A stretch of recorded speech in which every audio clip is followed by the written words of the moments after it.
Good morning, students. Today we will see a new chapter, Bills of Exchange. Okay. Before this, already we have seen there are so many chapters of class 11th accounts, and if you want to see all the videos, you can go in playlist and you can get all the videos, topic-wise videos. Okay. So we will start. We are going to start Bills of Exchange. Okay. Suppose A and B, there are two persons. Okay, there are two friends. B is required some money. Suppose ₹10,000. B को कुछ पैसे की आवश्यकता है और 10,000 रुपए की। A उसका फ्रेंड है, वो ए से पैसे को मांगता है कि ए भाई मेरे बहुत अच्छे दोस्त हो तुम और मुझे 10,000 रुपए की जरूरत है, मुझे दे दो। लेकिन ए को सब चीज पे तो उसको बिलीव है बी पे, लेकिन in the case of money A सोचता है कि मैं पैसा दूंगा, पता चले बी लौट आएगा कि नहीं लौट आएगा, क्योंकि द कंडीशन ऑफ बी जो है वो बहुत अच्छी नहीं है शायद, क्योंकि वो अपनी जरूरत पे उससे पैसा मांग रहा है। लेकिन बी उसका एक चम फ्रेंड है, एक बहुत अच्छा फ्रेंड है और उसको इग्नोर भी नहीं करना चाहता ही।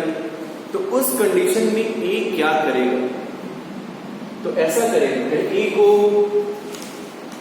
ए क्या करेगा, कौन सा स्टेप लेगा कि उसका पैसा उस टाइम पे उसको मिल जाए और बी को भी ये लगे कि हाँ मुझे पैसा देना है, मैंने ए से पैसा लिया है।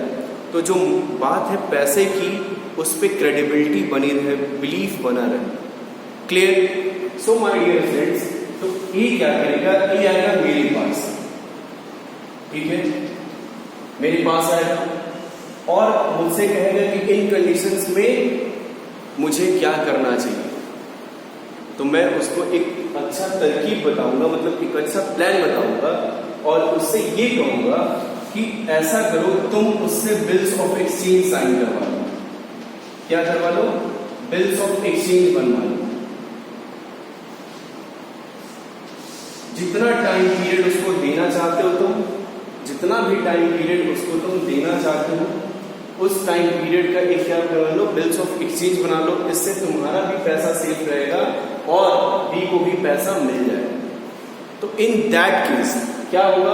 एक बिल्स ऑफ एक्सचेंज बनेगा और उससे जो सारे कंडीशन से ए और बी दोनों के साइन रहेंगे।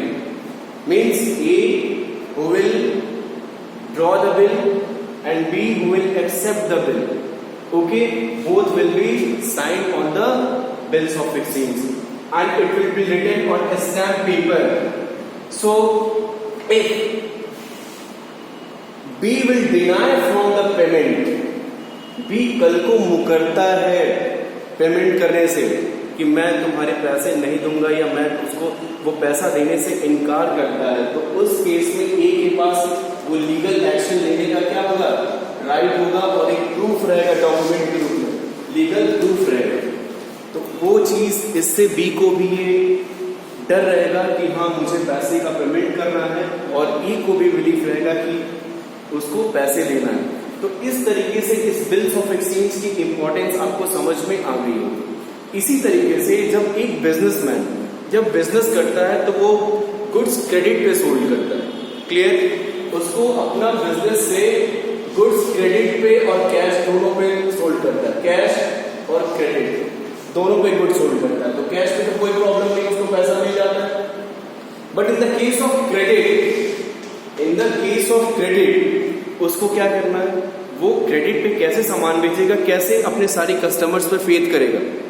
तो इस चीज को समझने के लिए वो क्या करेगा? इस चीज को एक वैलिड प्रूफ बनाने के लिए, क्रेडिट सेल करने के लिए वो क्या करेगा? जितने भी जिनको क्रेडिट सेल करना चाहता है, बी सी डी ई, उनसे क्या करेगा? उनसे बिल्स ऑफ एक्सचेंज बनवाएगा और बिल्स ऑफ एक्सचेंज बनवा के उनको इजीली उस टाइम पीरियड का क्या कर देगा? क्रेडिट सेल कर देगा। तो बिल्स ऑफ एक्सचेंज की इंपॉर्टेंस, नीड समझ क्या है, चीजें समझ में आ गई। बहुत इंपॉर्टेंट चैप्टर है, बहुत सीखने वाला चैप्टर है और इससे आपको बहुत सारी जानकारी भी, प्रैक्टिकल नॉलेज मिलने वाली है। क्लियर? तो अच्छा, अब हम देखेंगे बिल्स ऑफ एक्सचेंज की स्टार्टिंग कहां से होती है। तो जो पेरेंट्स है बिल्स ऑफ एक्सचेंज का, बिल्स ऑफ एक्सचेंज का जो पेरेंट्स है वो कौन है? एक bills according to Indian negotiable instrument act 1881। इसी एक्ट के अकॉर्डिंग इस बिल्स ऑफ एक्सचेंज का क्रिएशन होता है। क्या होता है? बिल्स ऑफ एक्सचेंज का क्रिएशन होता है। ठीक है, जो बिल्स बनाए जाते हैं, जो बिल्स के अंदर में बिल्स ऑफ एक्सचेंज के whatever rules and regulations we follow, that according to Indian negotiable instrument act 1881, इसी एक्ट के अकॉर्डिंग हम इसको प्रिपेयर करते हैं। क्लियर? अच्छा, इस एक्ट में डेफिनेशन दी गई होगी बिल्स की। सभी लोग अपना बुक में खोलिएगा, अपने बुक में आपको डेफिनेशन मिल जाएगा। क्या है उस डेफिनेशन में? क्या है लिखा हुआ है? A bills of exchange is an instrument, क्या है? A bills of exchange is an instrument in writing, क्या है? इंस्ट्रूमेंट है और इन राइटिंग मतलब एक अस्त्र। इंस्ट्रूमेंट का मतलब क्या होता है? अस्त्र। ठीक है ना? आपको जब कोई भी आपका पैसा देने से इनकार करता है तो वो इंस्ट्रूमेंट बन जाता है और फिर आप उसको उसके इंस्ट्रूमेंट से उसको उस पर लीगल एक्शन ले सकते हैं। In writing, must be in writing, hourly नहीं होना चाहिए, राइटिंग होना चाहिए। ठीक है ना? And unconditional order to pay a certain sum of money, क्या है? Unconditional order. अनकंडीशनल ऑर्डर का मतलब there is no any terms and conditions about paying the amount. Is it clear? Okay, to pay a certain sum of money मतलब एक निश्चित amount, whatever you will write to that bills of exchange, whatever you will mention, जो भी आप amount उस पर mention करेंगे तो वही अमाउंट उसको आफ्टर डेट ऑफ मैच्योरिटी पे करना पड़ेगा। ठीक है ना? या उस बिल को जो मैच्योरिटी डेट पे उस बिल को जो होल्ड करेगा उसको आपको पेमेंट करना पड़ेगा। तो ये पूरा डेफिनेशन है, आप उसको जाके देख लीजिएगा, समझ लीजिएगा, रख लीजिएगा। ठीक है ना? अब हम देखेंगे क्या बिल्स के बहुत सारे फीचर्स हैं। फीचर्स में क्या है? ये राइटिंग में होना चाहिए। ओके, फिर it must be an order होना चाहिए, मतलब किसी को जो ड्रॉअर है वो ऑर्डर देता है ड्रॉइंग को पेमेंट करने के लिए, इट्स एन ऑर्डर। फीचर्स मैं बता रहा हूँ। ठीक है ना? इट्स एन अनकंडीशनल ऑर्डर है। फिर है मस्ट बी डेफिनिट अमाउंट होना चाहिए। बहुत सारे फीचर्स दिए हुए हैं, इसको आप देख के बुक में अपने बहुत इजीली समझ सकते हैं। ओके, कुछ important point about bills of exchange. Parties of the bills of exchange, ध्यान रखिए। Parties of bills of exchange, there are 3 parties. देखते हैं कौन कौन से। पहला होता है drawer, second one is drawing and third one is paying. Clear?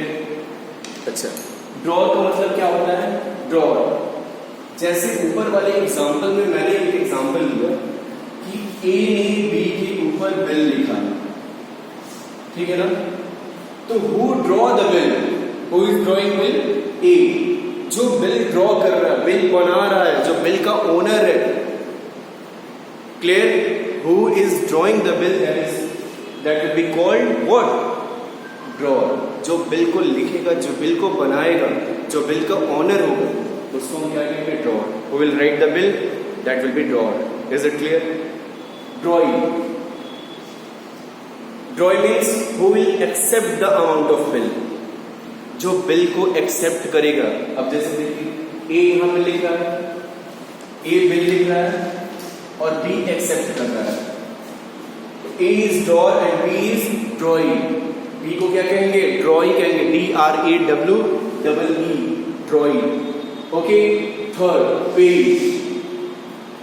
Who receive the amount of bill, who receive the amount of bill, that will be called payee. Clear? Everyone, क्या जो बिल का amount, who receive the amount of bill, ठीक है ना। अब आप ये कहेंगे सर बिल ए का है और कौन रिसीव करेगा, तो in this there are so many conditions, I will tell you when I will teach you all the concepts. Okay, my dear friends.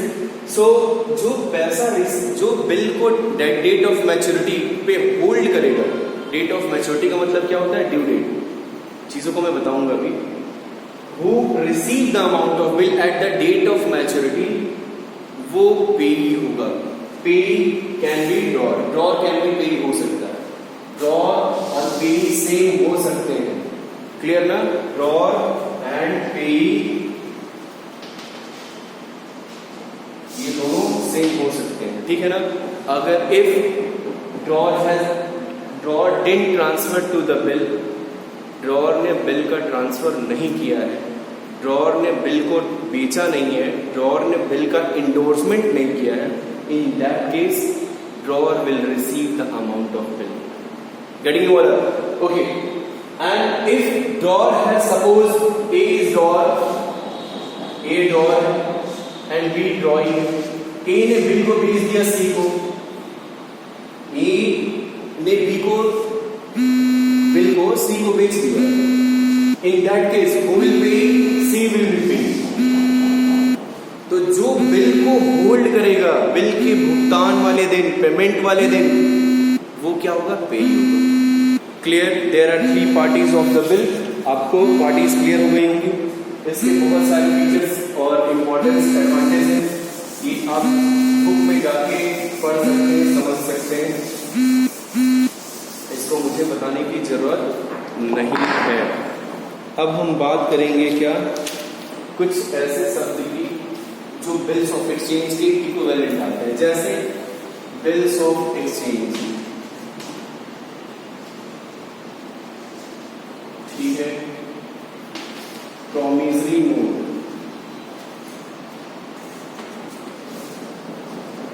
Promissory note, फिर हुंडी। ओके, ये 3 वर्ड है, bills of exchange, promissory note, हुंडी। Okay, bills of exchange को अभी आपने जाना, bills of exchange को अभी आपने जाना, मतलब इसमें क्रेडिटर में दिख रहा है, डेटर को।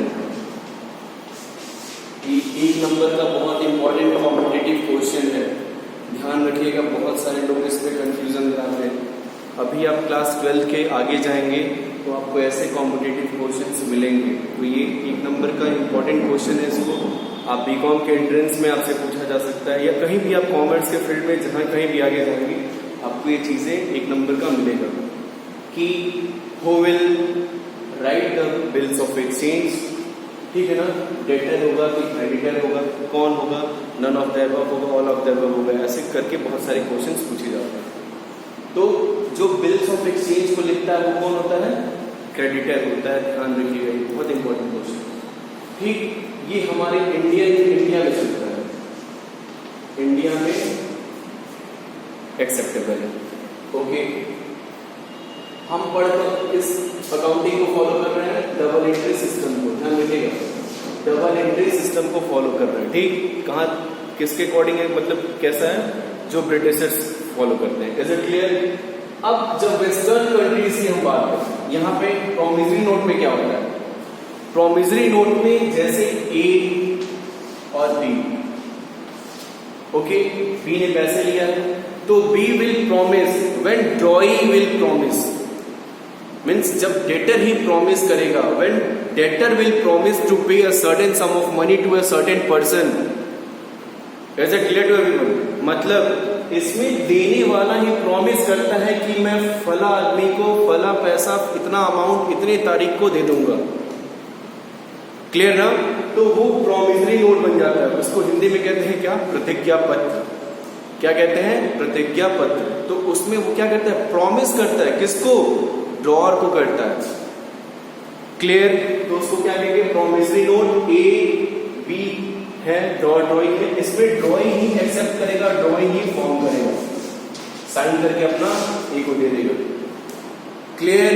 तो इस तरीके से इसको हम प्रॉमिसरी नोट कहेंगे। ये कहां चलता है? वेस्टर्न कंट्रीज में, वेस्टर्न कंट्रीज में एक्सेप्टेबल। क्लियर? अब बात करते हैं हुंडी की। हुंडी जब हम इंडियन अकाउंटिंग सिस्टम पढ़ते थे, Indian accounting system, Indian accounting system, ठीक है ना? ये इंडियन लैंग्वेज में लिखी जाती है। किस में लिखी जाती है? इंडियन लैंग्वेज में लिखी जाती है। बेसिकली इसका लैंग्वेज क्या है? अवधी। लैंग्वेज क्या है? अवधी और मुड़िया भाषा में लिखी जाती है, ठीक है ना? मुड़िया लैंग्वेज होता है, अवधी लखनऊ वगैरह साइड का लैंग्वेज है। ये भी लैंग्वेज एक नंबर का इंपॉर्टेंट क्वेश्चन है। मेरे बताने का मतलब ये है कि ये सब सारी चीजें कंपटीशन में, कॉम्पिटेटिव में पूछी जाती है कि hundi in which language we write the hundis. Okay, तो आपको ये मैं फॉर नॉलेज कंसर्न बता रहा हूँ, पूरा ओवरऑल नॉलेज बता रहा हूँ। ओके, तो bills of exchange promissory note है, हुंडी है। ओके, हुंडी बिल्स ऑफ एक्सचेंज के तरीके का होता है, तीनों आपस में लगभग इक्वल होते हैं। प्रॉमिसरी नोट और बिल्स ऑफ एक्सचेंज में थोड़ा सा डिफरेंस होता है। क्लियर? हुंडी same like bills of exchange, ये इंडियन अकाउंटिंग सिस्टम का पार्ट है, भारतीय इंडियन लैंग्वेज में लिखी जाती है, और अब इसको हम लोग नहीं यूज करते हैं। क्यों? क्योंकि हम पढ़ रहे हैं क्या? क्लियर? ओके, चलिए अब आपको ये समझ में आ गया होगा। अब हम बात करते हैं डेट ऑफ मैच्योरिटी की।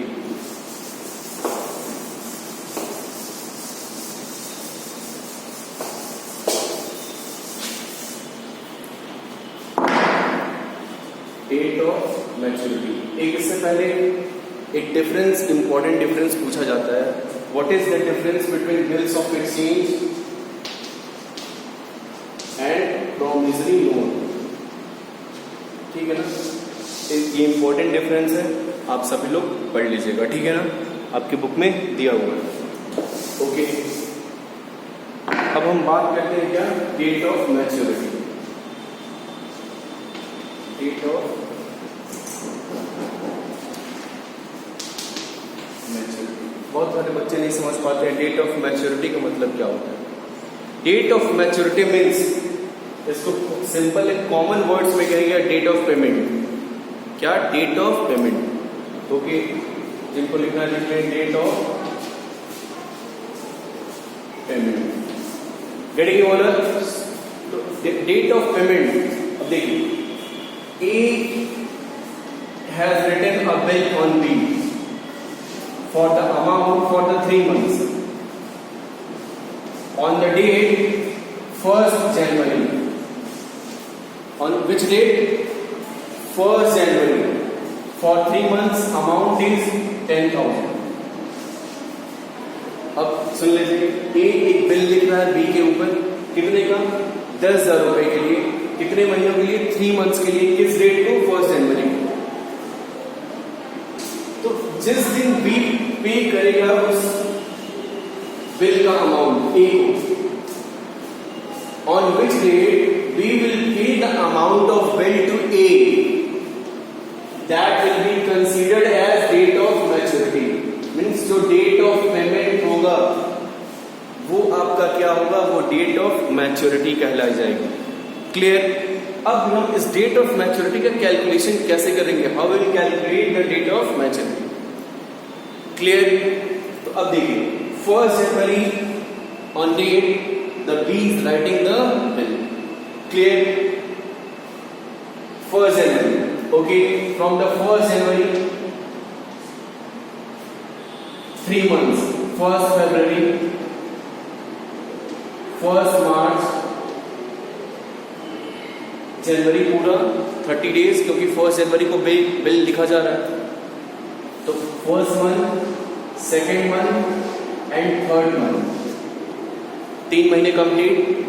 डेट आ गई क्या हमारी? 31st मार्च। डेट क्या आ गई? 31st मार्च। क्लियर? 31st मार्च।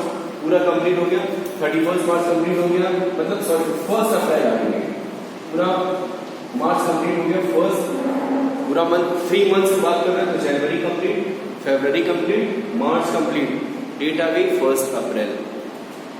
ओके, तो अब आप ये कहेंगे sir date of maturity will be 1 April, date of maturity will be 1 April, but I will say no,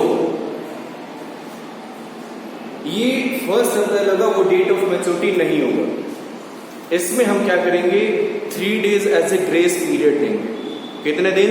3 दिन, ध्यान से रखिएगा, सुनिएगा। 3 days we will give as a grace period, means 1 April plus 03 days as a grace period. As a grace period we will give as a 3 days. So from the 1st April we will consider what? 2, 3, 2nd April, 3rd April and 4th April. The date of maturity will be 4th April. तो आपका answer क्या होगा? 4th अप्रैल होगा। Clear? किसी को कोई समस्या, किसी को कोई प्रॉब्लम? अगर ऐसे क्वेश्चन आए तो आप कर लेंगे। ओके, अब देखते हैं हम इसमें कुछ केसेस आते हैं, कुछ केसेस आते हैं, ठीक है ना? ध्यान से समझिएगा इस चीज को।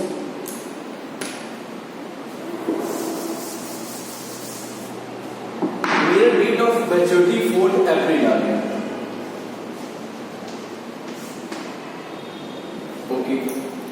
At sudden, on the date 4th April, क्या हो जाए? इमरजेंसी हॉलीडे हो जाए।